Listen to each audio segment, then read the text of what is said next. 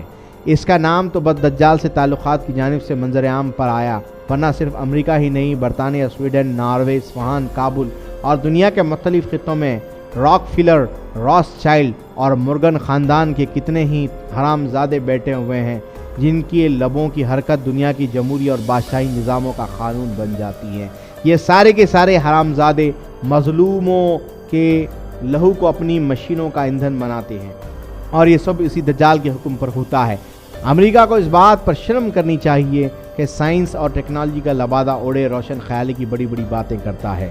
دجال کہاں پر ہے حتمی طور پر نہیں کہا جا سکتا ہے، لیکن اس میں کوئی شک نہیں اور کوئی شبہ نہیں ہونا چاہیے کہ دجال اس وقت دنیا میں موجود ہے اور وقت مقرر پر نکلے گا۔ حتیٰ کہ میں یہ بات دعوے سے کہتا ہوں کہ اس وقت موجود یہودی اسرائیل کے کچھ بڑے مذہبی رہنما بہت اچھی طرح سے جانتے ہیں کہ دجال کہاں ہیں اور کس حالت میں ہیں، وہ کس کام میں ہیں۔ لوگ نہیں جانتے کہ سارے مشورے کہاں سے آ رہے ہیں، لوگ بہت بے خبر ہے، لوگ یہ بھی نہیں جانتے کہ جنگ و جدل کا بازار کس کے حکم سے گرم ہو رہا ہے۔ لوگ سائنس اور ٹیکنالوجی کو ہی ہم سب کچھ سمجھ رہے ہیں، لیکن اس کے پیچھے بہت سے راز چھپے ہیں۔ اگر اب بھی آپ ہوش میں نہ آئے تو مٹا دیے جاؤ گے۔